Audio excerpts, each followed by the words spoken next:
Pick it up, ready? No. You're ruining this intro, just saying. Today we're going to talk about 5 projects that we've learned sell really well for us. So we got a question the other day on Instagram. Go follow us on Instagram if you haven't already. But we got a question of somebody asking, what do you make that sells the best? Like, because there's a ton of different projects. What, as a beginning woodworker trying to make some money, what should I go towards to make money? And so we were just replied with the 5 things that we made the most of. We thought that would be a pretty good topic for a video. So we're just gonna roll through the 5 projects that are just kind of our go-to, explain what's good and bad about each project, what we've learned by building several of them, and hopefully that'll spark an idea for you. Maybe you can use these as your go-to, or it gives you the confidence to get off the ground with your business. 5 projects are so versatile and so ubiquitous that like you can incorporate. Ooh. I know, it's a big word. Ooh. I heard AVE use it, so. Wow. Yeah, ubiquitous Okay. means it's everywhere. Wow, you might have, okay. So these are 5 projects that you can make so different and so unique that if a customer just says, hey, can you show me something XYZ that you've built, you can point to one of these projects and say, well, I can do it just like this, but in a door or in a shelf or in a cabinet, something like that. And honestly, in your portfolio, people like to see pictures of things that they could see themselves buying. So if somebody wants a coffee table or they want some bar stools, but all your Instagram or whatever portfolio has in it is like super tiny, detailed keepsake boxes, they're gonna be like, I don't know if they're quite up my alley.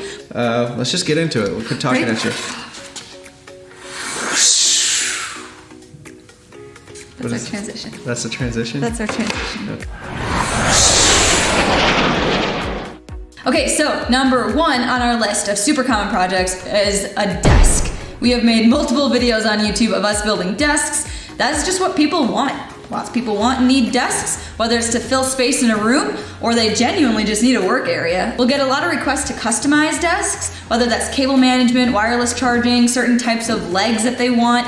But when it comes down to it, they're super simple to make and customize. So if you have a picture of one in your portfolio that somebody thinks is cool, they can look at it and say, hey, that's awesome. And then can we do 2 extra holes for cable management? And you're like, yeah, sure, no problem, super easy. So very versatile. There's a lot of directions you can go with this one. You can change the style of them, the look of them, the feel of them.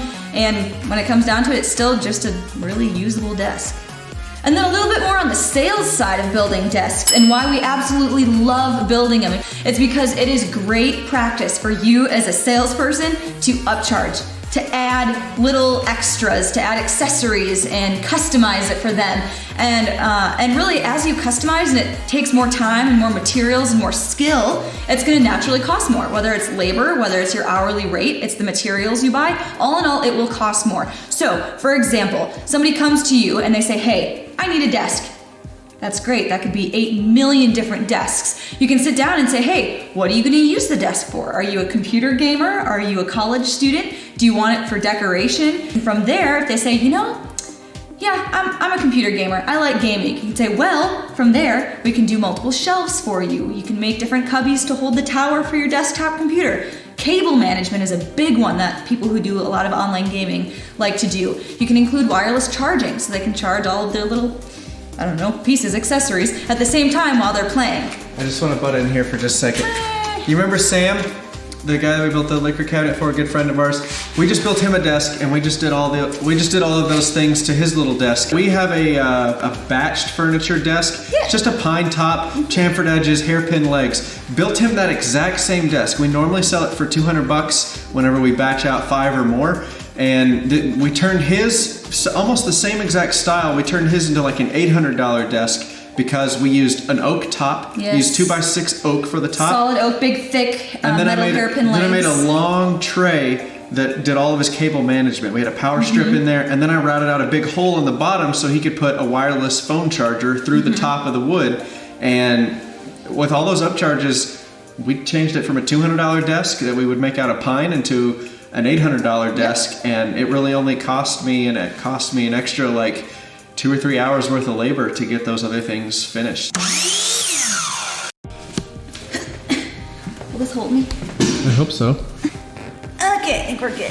Okay, number 2 piece of furniture that we do constantly is coffee tables. Everybody loves coffee tables. Most of what we see is somebody is trying to achieve a certain style, or they're trying to tie together a certain look in their living room. And a coffee table is a really easy way to do that. So that's what we see most of the time. Or somebody will come to us and say, hey, I need to match another piece that I have in my living room, so I need the coffee table to look like that. And honestly, that's where we get a lot of repeat customers.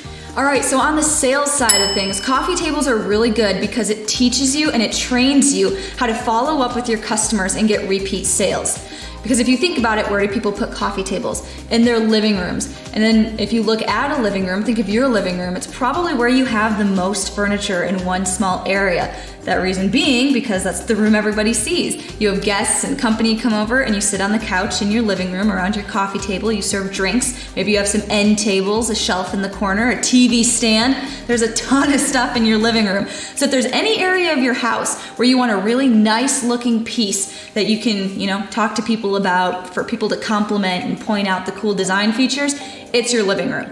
So, starting with a coffee table. You build somebody a coffee table. They really like it. You follow up with them in a couple of months and you say, hey, how do you like that coffee table? They say, hey, yeah, I like it. It looks really cool. You could even say something like, hey, when I was in your living room, I noticed in that corner on the left side of your wall, there's a little space open, and I think it'd be super cool if we put a bookshelf in there. We can make it match your coffee table by using the same kind of wood. Oh, that's an awesome idea. I never thought about that. That would be super cool to have a bookshelf in my living room that matched the coffee table. And from there, you can start another sale with a repeat customer. So you put a really nice piece of furniture in somebody's living room, and what do people automatically start doing? They start comparing everything they have to that one piece of furniture. And when you're comparing MDF and particle board furniture to that beautiful oak coffee table that you just built them, they're gonna think, wow, I need to replace some of the stuff I have now with nicer stuff, or I simply want to replace some of my old stuff with newer, nicer stuff. So that's another awesome way that coffee tables are gonna bring you multiple sales. So coffee tables are a really good catalyst to train you to find repeat customers and talk to people who have already bought from you. All right, next up on the list are cutting boards. You've seen us make a bunch of cutting boards on this channel, and that's just because they sell really well. It's one of those things that everybody uses. There's something that you can batch out and make a lot of in a short amount of time. They don't take up a whole lot of space, so you can kind of have them in the corner of your garage or in your basement or something and just have them ready to go. And the next time that you need to make a sale or get a few extra dollars of cash, you can just start texting a ton of people that you haven't talked to in a while and just said, hey, running this business now, was just batching out a ton of cutting boards, wondered if you wanted one. And that's a really easy way to make a couple $100 very quickly. It's also another thing that you can approach businesses with. One thing my buddy Bruce Ulrich that he does, he makes cutting boards for closing gifts. So he's got a really good connection with a bunch of realtors in town, and he just asked him, he's like, hey, can I make cutting boards and you give those to your clients as closing gifts when they buy a home or sell a home with you.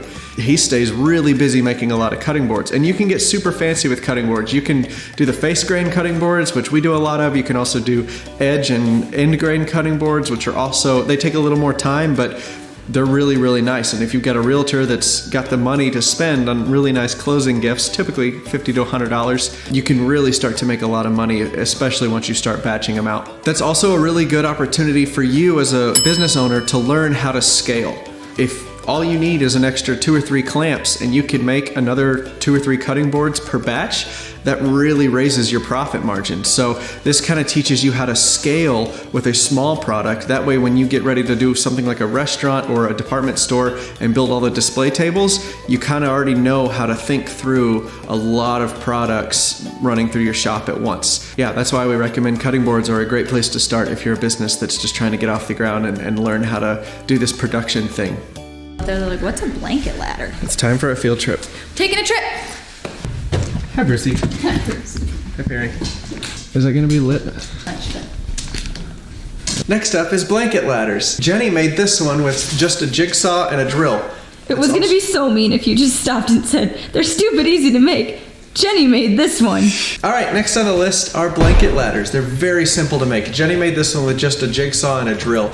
They do really well in a living room. They're really versatile. You can get kind of intricate with them if you want to. All it takes is just a couple of 2x4s. You can screw them together, plug the holes. This, again, is another good project that's a little bit larger, but you can batch them out really quickly. So it's another really good learning opportunity for you as a business owner to batch 5 to 10 of these out and kind of move through the process of doing multiple pieces at once in your shop.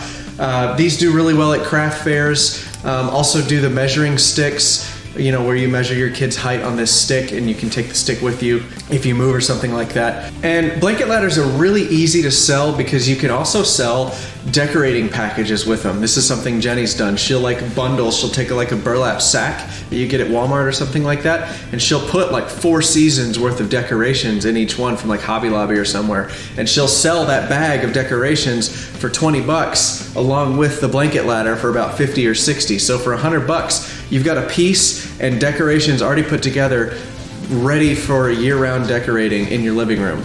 A lot of people, at least in the South, where my family's from, we have a whole bunch of blankets and quilts that are family heirlooms, and they're just collecting dust in the closet. But you can put them on a blanket ladder, display them. That's another sales angle that you can go for.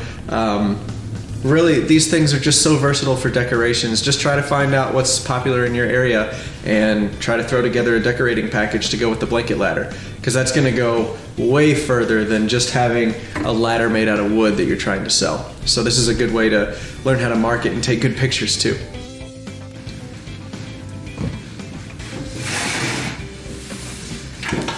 Oh my gosh.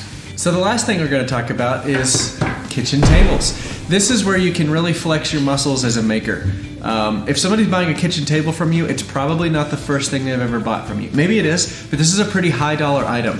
Once you're starting to talk about custom kitchen tables, you're looking in the $2,000-$3,000 range, just kind of depending on the size of the table. This is where you can learn how to make bigger items. You really have to think about your clamping strategy, your sanding and finishing strategies. It's just everything's different with a larger product. Everything changes when the project gets really big. It's one thing to do a bunch of cutting boards and a few other tables, but when you get 1 or 2 kitchen tables in the workshop, you start to run out of space really quickly. So it's a good exercise in learning how to just manage your space, I guess. Mm-hmm. This is where you can really find out how well your shop is laid out, because if you can't make a large item like a kitchen table in your shop, you may need to consider getting rid of some things or moving some stuff around, especially if you want to do any sort of production. You like my Crocs? Ew, I hate. These are my nice Crocs. But yeah, kitchen tables. If you're at the point where you're selling kitchen tables to your clients, I'm pretty sure you've made it, because that's something that their family touches, eats on. People will trust you if it's a small cutting board or something, but if they're gonna spend $2,000 or $3,000 with you to build a kitchen table, I feel like you've arrived. That person is definitely on your Ferris wheel. I hope these tips have been helpful. These are just the 5 things that we make the most of, that we feel have the best learning opportunity for a small business or a side hustle trying to learn how to build things. And there's all different types of construction. We've covered small things like cutting boards to really big items like kitchen tables. If you can master those 5 products, if you can master those 5 products, everything is going to go your way, and it sounds like you're off to a great start as a business. So, anything else, Bruce? He says no. All right, well, if you like this video, please hit the thumbs up button. It helps out the channel a ton. It really does make a difference. Hit the subscribe button if you haven't already. And then if you want to know even more detail about how we actually close sales, what we sound like on the phone, some scripts, our pricing structure, that sort of thing, we have programs available for purchase. We slow it way down. We don't put as much fluff and B-roll. It's literally just the information. Yep. Really in depth, really solid. We spend way more time on those programs than we spend on these silly weekly videos. But yeah, check out links in the description. All right, we're gonna have a couple more videos on the screen here for you to watch. Thank you very much. Bye.